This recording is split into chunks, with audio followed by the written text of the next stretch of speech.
ಶಾಂತಕ ಶಾಂತಕ ಯಾರು ಬನ್ನಿ. ಏನವ ಹೇಳು. ಎಲ್ಲ ಚೆನ್ನಾಗಿದ್ದೀರಾ? ಇನ್ನೇನು ಕೆಲಸ ಹೊಲ ಕಡೆ ಕೆಲಸ ಬರ್ತೀವಿ ಮೈಕೈ ನಾವು. ಚಳಿ ಜ್ವರ ಯಾರಿಗಾರ ಇದೆಯಾ? ಇಲ್ಲ ಜ್ವರ. ಏನ್ ಹಂಗೆ ಡ್ರಮ್ಮೇಕೇನು ಮುಚ್ಚೆಲ್ಲ ಹಂಗೆ ಬಿಟ್ಟಿದ್ದೀರಿ ಎಲ್ಲಾನು? ದನ ಕರ ನೀರು ಕುಡಿಯಕ್ಕೆ, ಬಟ್ಟೆ ತೊಳಿಯಕ್ಕೆ, ಪಾತ್ರೆ ತೊಳಿಯಕ್ಕೆ ಬೋಟ್ ಕಟ್ಟಿದ್ವಿ. ಯಾರಿಗಾರ ಶೀತ ಕೆಮ್ಮು? ಇಲ್ಲ ಇಲ್ಲ ಏನಿಲ್ಲ. ಶಾಂತಕ ಬನ್ನಿ ಇಲ್ಲಿ. ಈ ನೀರಲ್ಲಿ ಈ ನೀರನ್ನ ದನಿಗಾರ ಕುಡಿಸಿ, ಪಾತ್ರೆನಾರ ತೊಳಿರಿ, ಬಟ್ಟೆನಾರ ತೊಳಿರಿ. ಆದರೆ ನೀರು ತುಂಬಿದ ಮೇಲೆ ಇದ್ರ ಮೇಲೆ ಮುಚ್ಚಬೇಕು, ಇಲ್ಲ ಅಂದರೆ ಇದರಲ್ಲೇ ಸೊಳ್ಳೆ ಬೆಳೆಯುತ್ತೆ ಕಣಪ್ಪ. ಓ ಹಂಗನವ, ನಮಗೆ ಗೊತ್ತೇ ಇರಲ್ಲ ಕಣವ. ಸೊಳ್ಳೆ ಇದ್ರಲ್ಲೇ ಆಗೋದು. ಸೊಳ್ಳೆ ಇದರಲ್ಲೇ ಬೆಳೆಯೋದು.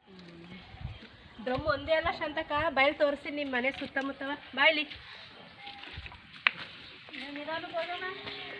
ನೋಡಿಲಿ, ಟೈರು, ಪ್ಲಾಸ್ಟಿಕ್ ಲೋಟ, ಎಲ್ಲಿ ಬೇಕಲ್ಲಿ ಮನೆ ಸುತ್ತಲೇ ಎಷ್ಟು. ಬಯಲು ಮನೆ ಮುಂದ್ಗಡೆ ಚಿಪ್ ಕೂಡ ಹಾಕಿಂಡಿ, ತೆಂಗಿನಕಾಯಿ ಚಿಪ್ಪ. ಬಯಲು ತೋರಿಸ್ತೀನಿ ನಿಂಗೆ. ಇವನ್ನೆಲ್ಲ ಮನೆ ಮುಂದೆ ಹಿಂಗೆಲ್ಲ ಗಲೀಜು ಮಾಡ್ಕೋಬಾರ್ದು, ಬಿದ್ದವನ್ನ ದಬಾಕ್ಬೇಕು. ಇಲ್ಲಿ ನೋಡಿಲಿ, ಹಿಂಗೆ ನೀರು ನಿಂತರೆ ಎಲ್ಲೆಲ್ಲಿ ನೀರು ನಿಲ್ತವೆ ಅಲ್ಲೆಲ್ಲವ ಲಾರ್ವ ಉತ್ಪತ್ತಿ ಆಯ್ತವೆ.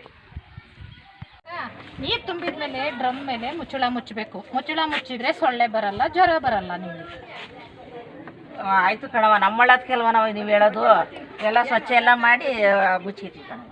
ಸ್ನೇಹಿತರೆ, ನೀವೀಗ ಈ ದೃಶ್ಯದಲ್ಲಿ ನೋಡ್ತಾ ಇರೋಂಥದ್ದು ಈ ಡೆಂಗ್ಯೂ ಮತ್ತು ಚಿಕನ್ಗುನ್ಯಾ ಜ್ವರವನ್ನು ತರುವಂತಹ ಈಡೀಸ್ ಎಂಬ ಸೊಳ್ಳೆಯ ಮರಿಗಳು. ನೀವಿದನ್ನು ಸಾಮಾನ್ಯವಾಗಿ ನೀರುಳ ಅಂತ ಭಾವಿಸಿರ್ತೀರ, ಆದರೆ ಇವು ನೀರುಳ ಅಲ್ಲ, ಇವು ಸೊಳ್ಳೆಯ ಮರಿಗಳು. ಇವು ಸಾಮಾನ್ಯವಾಗಿ ಈ ಸೊಳ್ಳೆಯ ಮರಿಗಳು ಸಿಮೆಂಟ್ ನೀರಿನ ತೊಟ್ಟಿ, ಡ್ರಮ್ಮು, ಬಳಸದೇ ಇರುವಂತಹ ಟೈರ್ಗಳು, ಹಾಗೂ ತೆಂಗಿನಕಾಯಿ ಚಿಪ್ಪುಗಳು, ಹಾಗೂ ಮಣ್ಣಿನ ಮಡಕೆ, ಹಾಗೂ ಇದೇ ರೀತಿ ಎಲ್ಲೆಲ್ಲಿ ನೀರು ನಿಂತ್ಕೊಳ್ಳುತ್ತೋ ಅಲ್ಲಿ, ಹಾಗೂ ಈ ಒಡೆದೋಗಿರೋಂತಹ ಈ ಟಬ್ಗಳು, ಇಂಥ ಜಾಗದಲ್ಲಿ, ಒಟ್ಟಿಗೆ ನೀರು ನಿಂತಿರೋಂಥ ಜಾಗದಲ್ಲಿ ಈ ಸೊಳ್ಳೆ ಮರಿಗಳು ಯಥೇಚ್ಛವಾಗಿ ಬೆಳೀತವೆ.